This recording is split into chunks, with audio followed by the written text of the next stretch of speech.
And welcome back to Behind the Lens as we kick off year 11. I know it's been a little while since Christmas. Hope you haven't forgotten about us. I'm Debbie Elias, film critic, creator, and host of Behind the Lens, where we go behind the lens and below the line with those movers and shakers, the film and TV makers, those producers, directors, writers, actors, cinematographers, costume designers, production designers, film editors, sound mixers, VFX gurus, who am I missing? Composers, and just anybody else that has anything to do with making content for you for television and for film. I'm thrilled to be back. I was hoping to start off year 11 a little earlier on January 13th, but because of the California wildfires, I deemed it, number one, inappropriate to do so in the midst of a catastrophe such as that, and also because I don't want talent to have to worry about anything other than their safety, their evacuation status, and their families. So as things get more normal, as people are finding housing, as they're getting situated, I'm hoping within the coming weeks I'll have live talent for us. But for right now, what I'm going to do is, in order to get the ball rolling and keep Behind the Lens on your radar, I'm going to do pre-recorded shows with pre-recorded interviews, as you've heard many times before, generally with a pre-record and a live guest on the show. But what I'm doing differently for now is these pre-recorded shows will not air on Adrenaline Radio. You will find them. They will pop out on Mondays at 11 a.m. Pacific, 2 p.m. Eastern Time on the Behind the Lens YouTube channel. Also on Podbean, which from there it goes out to all the different podcast platforms, as has been happening for quite a while now, as well as being on BehindTheLensOnline.net website. When I do have live guests for a show, that will be in studio, the Adrenaline Radio studio in Whittier, and you'll be able to, if you so desire, to watch the weird-looking Mevo video that owner Nick likes for some reason, and airs the show on his Facebook page. Don't ask, I still haven't figured this out. But I'm going to keep going ahead. We're going to do pre-records, and I'll give the usual teasers on all the social media platforms. And then everything will, of course, be available thereafter permanently on YouTube, on BehindTheLensOnline.net, and through Podbean and all of the various platforms, including Apple, iTunes, whatever. All of them have it. So, I hope you understood all of that. But I'm very excited to kick off year 11. And also, this weekend, February 1st, kicked off my 43rd year as a film critic. It has been wonderful working as a critic, giving you reviews and interviews and red carpets for the past 42, now starting 43 years. And I hope to be doing it maybe not for another 43, but for quite a while to come, if you bear with me and you still want me around.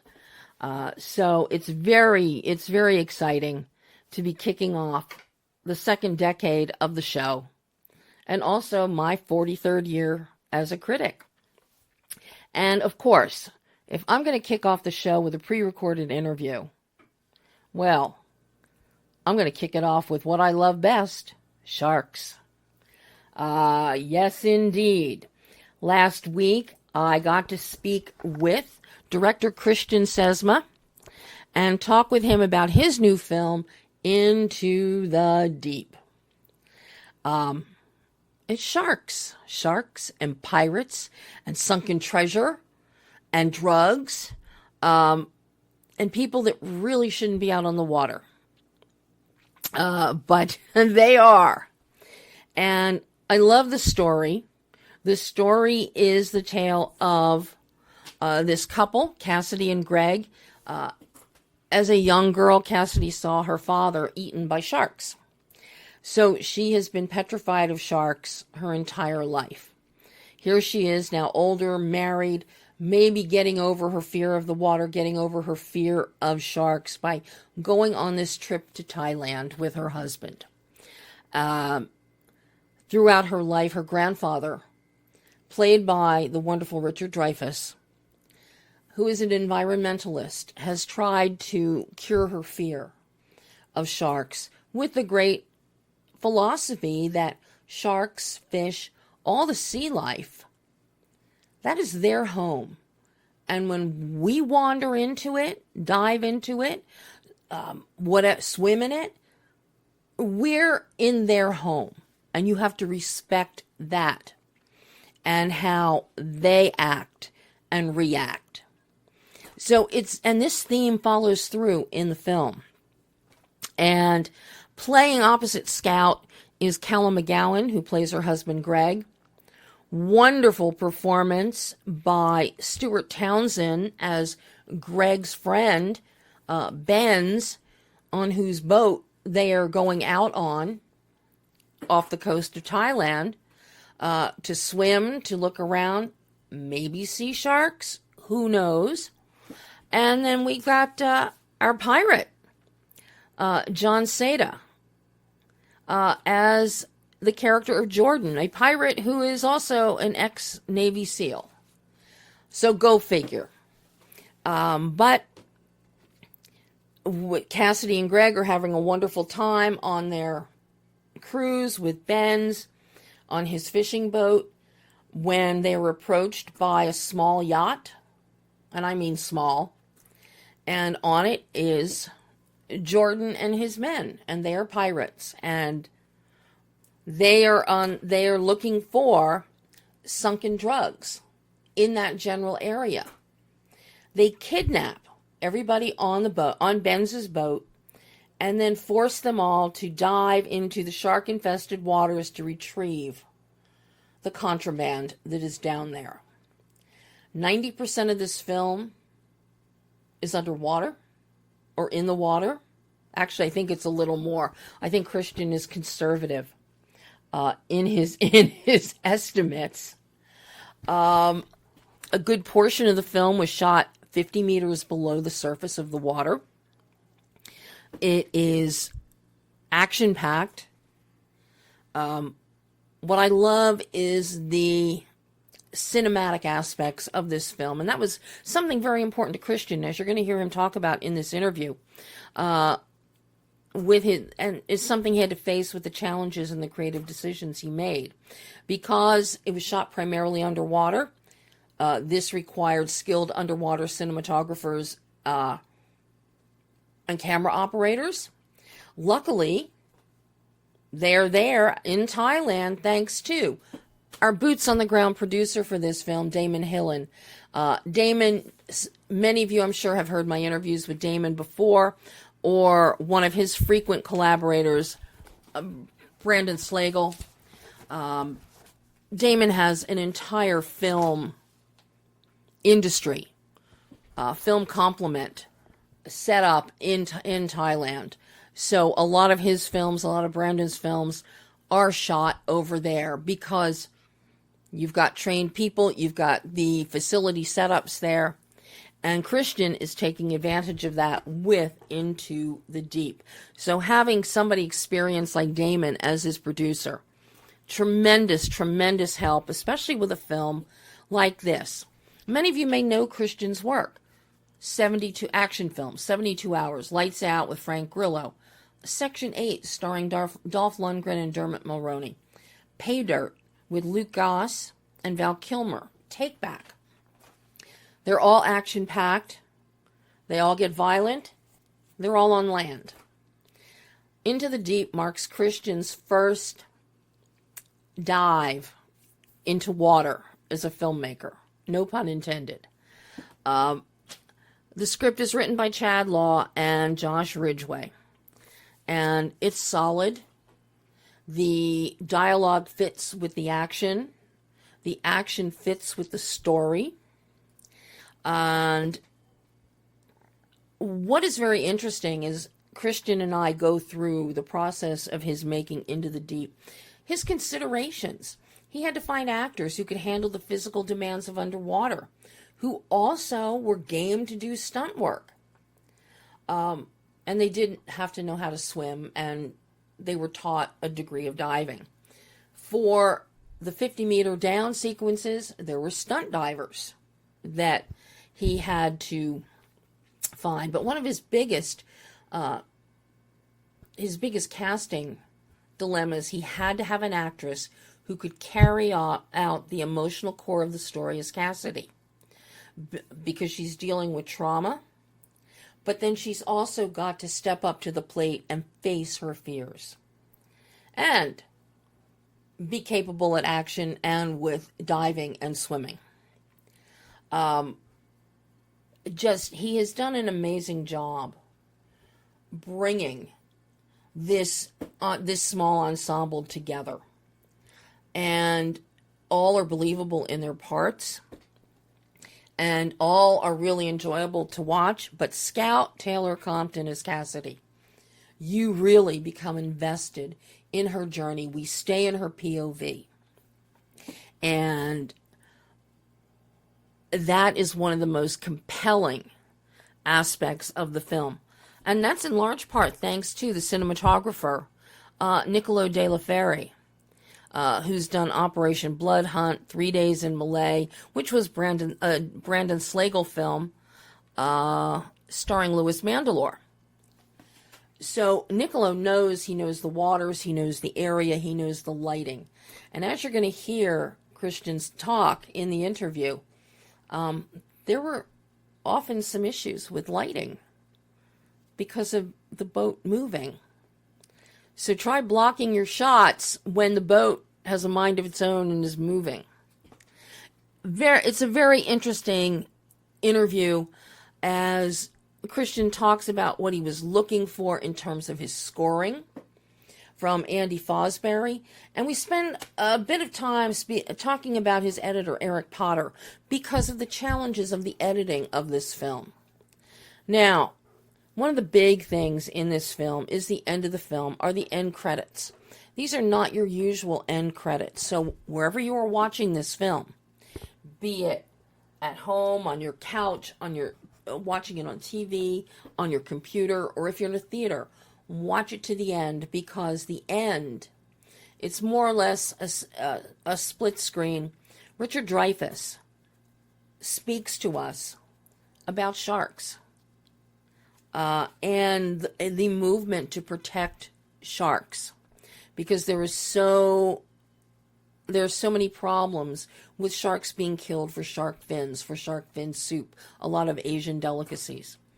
It is a very informative and impassioned talk that he gives. It's like a TED Talk, and it's well worth listening to, and you'll learn some things after being thoroughly entertained for this entire film.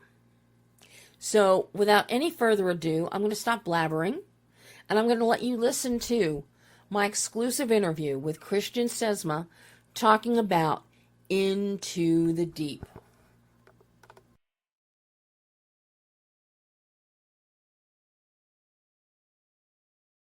Hi. Hey, how are you? I'm fine, Christian. How are you? I'm good, thank you. It's always a good day when I get to talk to a filmmaker about a shark movie. I hope so. I love my shark movies. Awesome. And I love this movie, Into the Deep. I'm glad. I'm such an admirer of your work anyway. Pay Dirt and Section 8, 72 Hours, I just love beyond belief. Lights Out with Grillo. I am a huge admirer of your work. So to see you Thank you. So to see you move into the open sea and underwater is a lot of fun. Yeah, that was a totally new sandbox to play in. So how was that sandbox from a directorial standpoint? It was obviously challenging. challenging. I mean, 90% of this was shot on or underneath the water, literally. I mean, we were out on boats for weeks and weeks doing this, and so it was literally challenging, very claustrophobic, because, I mean, there's not a lot of space, there's not a lot of this, so it was challenging for that. So I think the trick here for me was, how do I make a film that still feels open and has some cinematic, like, space and scope, but really you were shooting it in, like, it's almost like a one-room house, like a house movie, where you shoot it all in one house. Yeah. So it was technically like that. For you, this is a learning curve once you start going underwater. For any filmmaker that goes from dry land to the sea. Definitely, yeah. Having a really good underwater aquatic cinematographer was key for this, and we had a really good crew out there in Thailand, and so, these guys, and my DP was phenomenal, and his team was great. So we were able to kind of mix and match a lot of technical things here to... What I want is like a really... I approached it like an action film in a way, almost like an action thriller. I didn't approach it like a creature feature, so I was like, guys, I want a handheld vibe underwater, things like that. So just different ideas here that we were trying to play with. Well, you definitely pulled it off because it feels like an action film first and foremost. Yeah. You did really well with Niccolo as your DP, because I know his work from working with Brandon Slagle. Yeah, exactly. Niccolo's work, especially 3 Days in Malay, and Battle for Saipan, were just brilliant in terms of action and handheld work. So yeah, he's really good. And on those ships, especially, not the pirate ship, the pirate yacht, shall we say. Yeah. It was fancy for a pirate ship. But on the regular dive ship that Ben's had, very close quarters, very narrow decking, and with all the accoutrement on deck, even less space. So you've got to worry about your actors navigating. I imagine it was not very easy to block shots out on deck. Well, actually, it actually is. It's funny. It's like, intuitively you feel like it wouldn't be, but it actually is, because there's only so much you can do. So I think the blocking kind of spilled out over, so it's kind of like where you're shooting scenes on the deck, I was making sure to get out of the boat and put somebody in the water, shooting from the water towards the deck, things like that. So it was funny. It's like the actors blocking was kind of easy because they couldn't do too much, but I think the camera blocking was definitely better. The camera, and then of course your actors, you just have to worry about insurance and them falling and breaking something. Oh yeah, it was crazy. Because there's so many filmmakers, a lot of filmmakers don't realize, I mean, you're experienced enough, this, but they don't think about the cost of insurance and the hazards that come into play, and that impacts your budget exponentially. Right, exactly. So I look at a film like this and I'm thinking, oh my God, we've got action happening, number one. We're on the water. We're in the water. And I'm thinking, insurance went to half the budget on this one. Big time. But you've got a great blend here with Niccolo's work up on top of the deck, underwater. Talk to me about that underwater cinematography. And your main, your camera operator down there, Andreas. Yeah, Andre, Dre, as we call him, he was really great. That was a real scuba excursion. I mean, we really went down to the shipwreck, and then what we also did is recreated the whole of a piece of that shipwreck in water tanks in Bangkok, and like large water tanks, and we're able to shoot that for like the matching close-up shots. So, our stunt doubles and things like that were in the scuba gear that went down to the shipwreck. Because the shipwreck was like 50 meters down. It's really far. Wow. Obviously our stars couldn't do that. I mean, they did basic scuba diving, but they couldn't do extreme scuba diving. So we were having to really kind of make sure that I'm mapping these things out, and we're using, the correct stunt doubles and,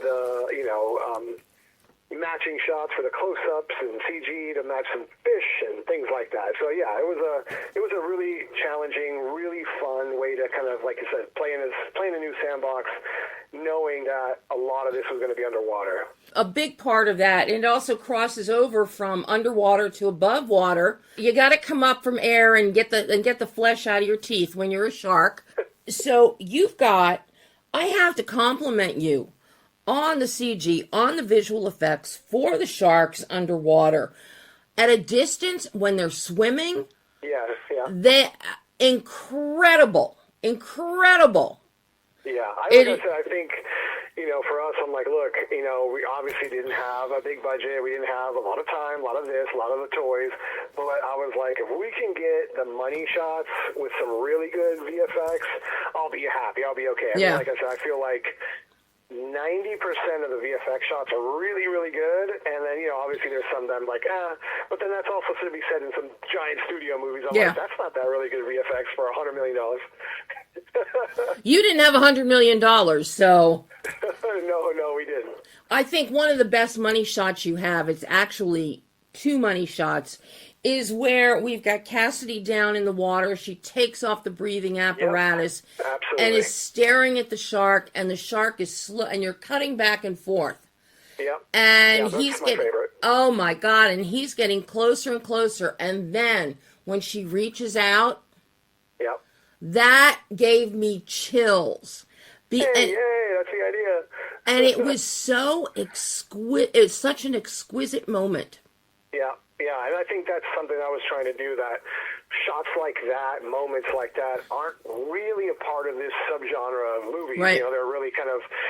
In reality, that wasn't in the script either. It was really like the shark was supposed to attack Cassidy at the end. I was like, why don't we have our Luke Skywalker moment here and have our cathartic moment here, where everything that she's learned from Dreyfuss kind of comes to fruition. And anybody who knows anything about sharks is that you have to look at them head on. Yep. You can't. You can't swim away. You can't make splashes. So if you look at the sharks head on and you're able to divert them via their nose, they'll just swim away. And I did so much shark research on this, and that's how you do it. I had so much footage of tiger sharks, great whites, this, that, and the other, and how scuba divers are able to kind of just push them away through their nose and making sure that they have to be dead on with them. Look them dead in the eye. Yeah, exactly. You have to. Even though their eyes are a little off to the side, but that is such a powerful moment in the film, and it really complements, and it is a fulfilling moment given the book ending of the film with the opening. And of course, then that beautiful, beautiful talk that Dreyfuss has during the entire closing credits. Wow. Yes. And that was something that we had agreed to before making this is, he really had a moment with Jaws where him and the writer felt really responsible for a kind of ecological disaster and how the decimation of the shark population due to Jaws.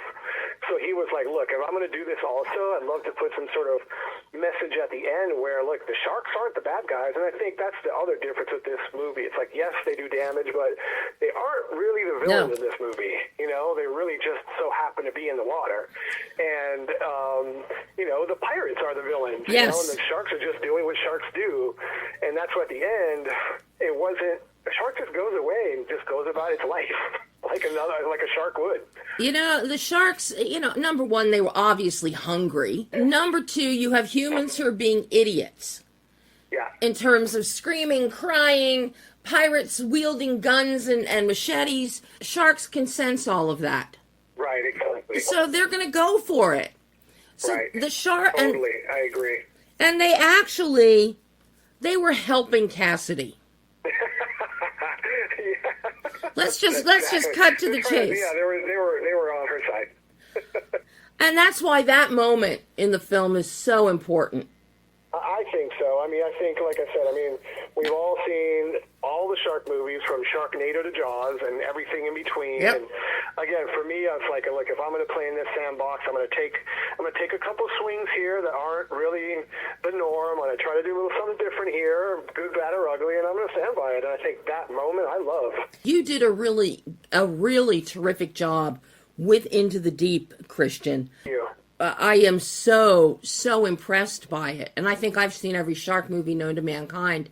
good. Including Sharkula, where the shark turns into Dracula. Wow, that's insane. And it's actually quite entertaining and hilarious. Right. The authenticity, really, of the visuals, the underwater visuals, and then when we come up on top, and the action sequences you have, damn, these were not easy, because you've got full-on chase scenes happening within the boats, on multiple layers of the boats. You've got the knives. You've got a lot of man-on-man. A lot of man-on-man combat. Yeah. I mean, that's kind of obviously like my bread and butter there. I felt very comfortable being able to do those kind of sequences. So. Now, you get all of these great sequences. You're also telling... Chad has once again given you a great script. Yes, definitely. Chad and Josh did a great job, and I know that you've directed Chad's stuff before, quite a few times. Yeah. But you get this great footage. You get this incredible VFX, wonderful sharks. And then this goes into the hands of your editor, Eric, Eric's cut a ton of your stuff. So how challenging was the edit on this one when you've got to balance the pace, and your pace underwater, just the basic movement, is much slower than what's above the water. So that's going to impact the pace of the film. So how challenging was the editing process on this one, working with Eric? Well, Eric, like I said, luckily him and I have a really good working relationship. We've done so many movies together, and I think the challenge on this one, being that it isn't an action film, it's a thriller, was how to balance the Dreyfuss flashbacks where it doesn't get draggy. And I understand, like, we obviously have to have enough Dreyfuss in this so it doesn't feel like, oh, we have a guy in here for a day and then we're just stretching him out for 2 minutes and he's gone. I mean, he's really present throughout the whole film. But, it's like, how do we balance the flashbacks and about really the core story of Cassidy dealing with trauma? And again, this is how I approach the movie. I approach it as Cassidy. It's a person dealing with trauma in her cathartic moment versus just sharks doing shark stuff, So I think I just approach it that way. So I think that was just balancing that moment of underwater stuff and balancing Dreyfuss's flashback, so it felt that we're still moving the story forward, but we're also kind of giving it some moments to breathe, aka the genre of thriller versus the genre of action. Mm-hmm. Well, you definitely keep us in Cassidy's POV. Yes. We never forget that she is the one. She watched her father get eaten by a shark as a little girl, and she has had this fear of sharks, which is really interesting considering when you see the flashbacks and you understand her grandfather's tie-in as an environmentalist and an expert on the sea. So to have a granddaughter with this petrifying fear. Right. So we can feel that. Her fear is very palpable throughout the film, Christian. I think she did a great job. Oh my God. Scout did an amazing job with this performance, which begs the question, what led you to casting her as Cassidy? Because she just is wonderful. Scout came via the producer, Damon, and I we figured. were casting, and we had Damon Hillen, right? And then we, obviously I brought on Dreyfuss. I worked with Dreyfuss. I brought Dreyfuss on. I brought Callum on, John on, and we were, and Scout was in the mix of it. And I said, look, there's two things I needed, not just somebody that can, Scout's the scream queen, right? So she's coming from the horror genre, which is already a plus, but also just Scout as a person. I needed somebody that can physically, literally do all the stuff that Cassidy needed to do in this movie, which is, she really is, she's all over the place. She's in the water, underwater, in cages, under this. She's really getting tossed and turned about, and I really needed somebody that had the courage and bravery as an actor to just go for it, and Scout had that, and I was like, this is great. I have a certified scream queen that's also game to really move at an action film pace, if that makes sense. Yeah. I'm like, because that's how I would approach, any action star. I'm like, okay, let's go, if I was working with Scott Adkins or Grillo or whatever, hey guys, let's go do this, let's go do that. We need this shot, we need that shot, jump off this, safely, obviously, but Scout had to be treated the same way that I would treat any, male action star, and she was game, all 100% for it, to do the Scooby stuff, do as much stunts as she could, and she did great. I think she really holds it down. She really does, and she outshines the guys when push comes to shove. And seeing her going toe-to-toe with John Seda's character of Jordan, who is an excellent villain, by the way. Yeah. Watching them go toe-to-toe is really interesting. But what you also do is she's got a great chemistry with Callum McGowan, who plays Cassidy's husband, Gregg. So you had so many casting factors that you had to consider here, which begs the question, was it difficult to get an ensemble like this and get the chemistry that you needed for the various pairings and dynamics? This will have to definitely credit, so my management and my manager, Matt Luber and Luber Rockland Entertainment, they have just a great roster of actors and working actors from TV to film. And this is one of those things where it was packaged together by my team over there, and we were looking for the right people that, again, like Scout, were not just obviously up to go have some fun in Thailand, but really up for the physicality of, it's going to be on boats, we're going to be underwater, we're going to be doing a lot, we're going to be, and that's anybody who kind of knows me and by now knows that I work very quickly as a director, and I again approach it like an action film, if you will.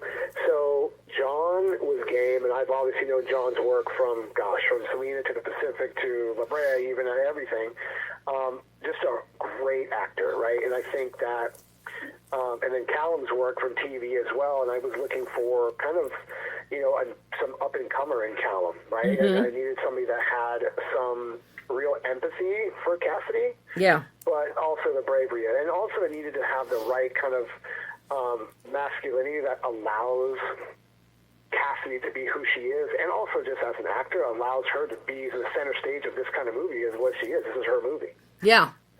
So I think it was a mix and match, and John had a really fun time. He never had the chance to play a bad guy, and I kind of always approached it like, hey, I want you to be like, Lorenzo Denzel in Training Day, let's be like this.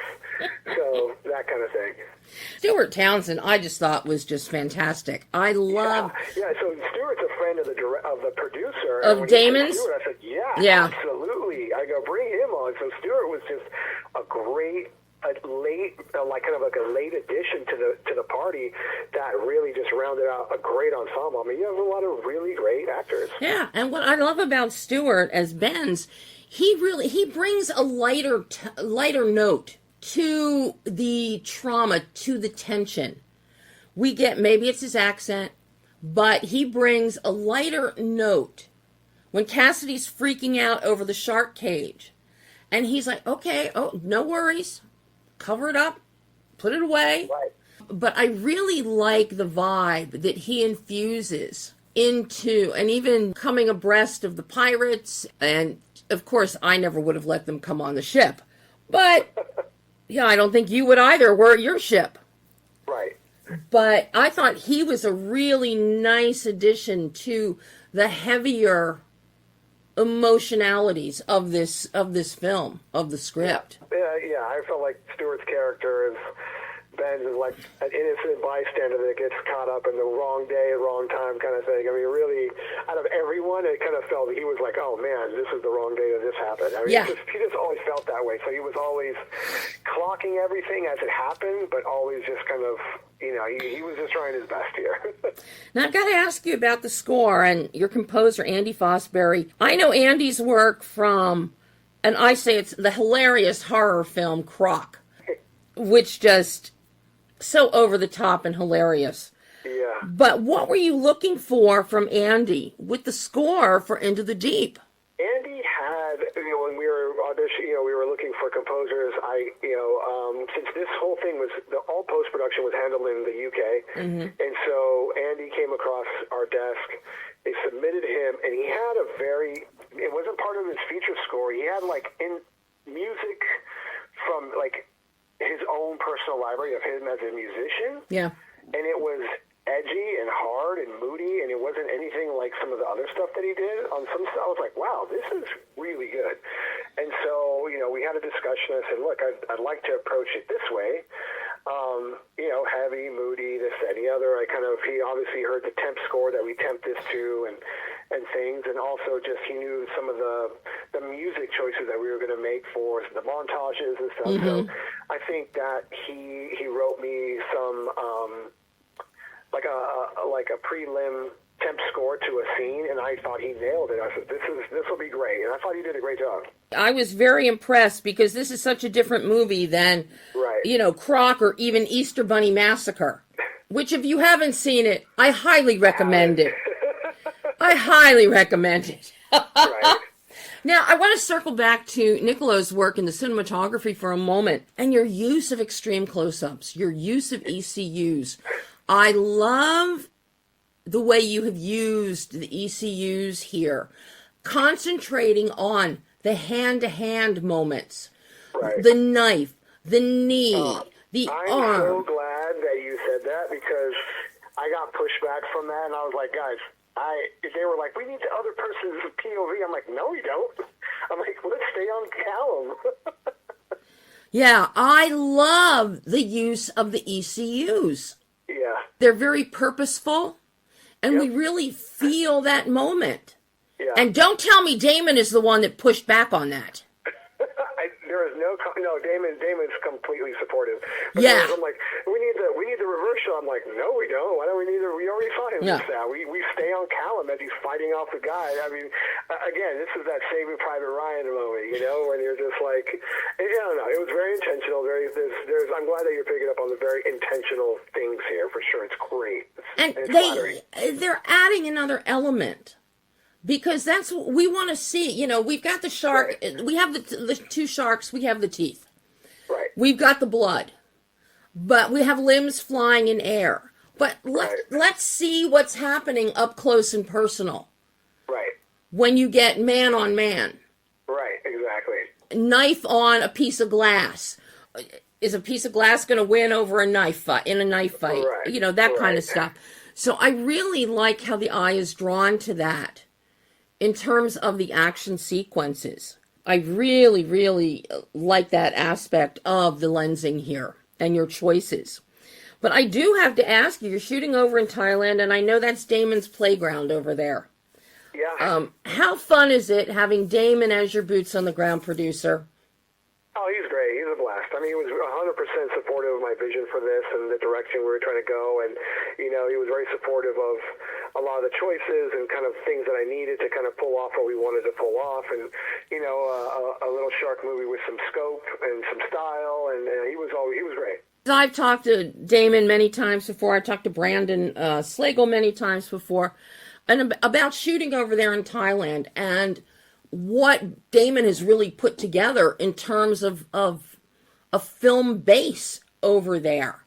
Right. When you go over there to shoot, knowing that you have a producer there with experienced film people there on the ground available to fill in all these positions, does that comfort to you at all? Does that help you as a director?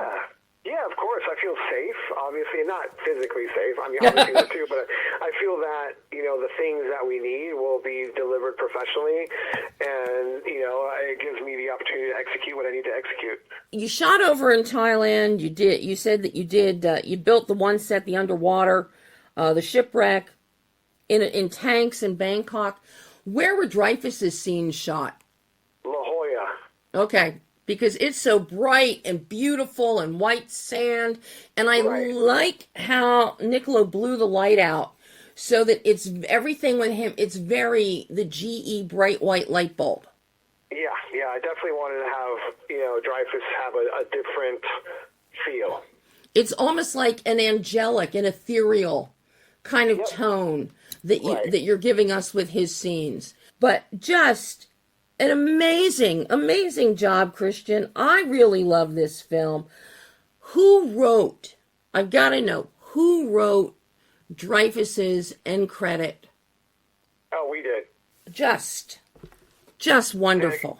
Yeah, definitely. It's something that, he and I kind of worked together on and crafted what needed to be said, and what he felt he needed to say. Mm-hmm. Dreyfuss, I think this, whether he does another shark movie or not, I think he definitely felt that this is his time to say what he needed to say. Yeah. So, yeah. And I just loved it. I was riveted and loved listening to what he had to say. Yeah, for sure. And perfect person to do it. So at the end of the day, now that, last question for you here, it's a big one. So at the end of the day, now that the movie, everybody can see it, you've made it through it, you've gone from inland and deserts, now you've tackled the open sea and boats. What did you learn about yourself as a filmmaker in tackling the challenges of Into the Deep that you can now take forward into your future works? I think managing multiple landscape, right? So I'm talking like the ability to now feel comfortable understanding the process of using heavier VFX in environments that I'm not used to. So I think the confidence comes through with any new VFX driven films and environments. I feel like I understand the planning process now of how to execute that, or at least I understand it better enough to really take the lessons learned from here and play in a different medium. I mean, it's the medium of film, but maybe environment is the right word. Mm-hmm. Will you go back into the water again to shoot? Not anytime soon. Not anytime soon. I mean, it was extremely challenging. And I do have to know, how much of the budget was for Dramamine? Luckily, I did not get seasick. Did anyone else? No, not too bad. The water was pretty safe, but it wasn't too bad. It wasn't too bad. Shocker. Oh, yeah, me too. I really thought, I was like, well, I'll know in a day how this whole thing is going to go. I'll tell you what, it wasn't the motion. I mean, on this, what it is, it wasn't the rocking motion of the seasickness that was challenging. What it is, it's the light, right? The boat moves. So for every shot, we're like, oh my gosh, the horizon's here. We got to move the boat to get in the right light, to get in the right backdrop. So you'd shoot a scene, and all of a sudden the boat moves, right? Because the water's, you're moving, so you have to move the boats for a lot of setups where you wouldn't have to do that normally. So we were constantly moving these boats for in between these scenes because the backdrop moves, the light shifts, because the boat's on water, it is constantly turning. Oh my God! I think that's the part that's challenging, because it's like, if you have a scene, you're shooting somewhere, you're like, okay, this is our setup. No, not on water, because it's constantly shifting. Oh my God. Yeah, that's what it is. That's the difficult part of shooting on water. It's constantly shifting and turning, and you're moving. Horizon changes, your lighting changes, so we had to constantly, in between setups, we'd go, okay, we're switching. Oh gosh, the background doesn't match now. We got to move the boat to the left, and it was a whole thing. It's funny. Well, next time just shoot all of it underwater. Yeah, that was the easy part. That was the easy part. It really was. Oh, Christian, job well done. And thank you so much. I appreciate it. Thank you so much for taking time to talk with me today about Into the Deep. I hope we get to do it again in the future. Absolutely. And that was my exclusive interview with Christian Sesma, director of Into the Deep, talking about the challenges of shooting on water, the difficulty, the joys, the confidence that he gained. An important thing that I think a lot of filmmakers, first-time filmmakers, newer filmmakers may appreciate is he talks about budgeting for insurance and safety.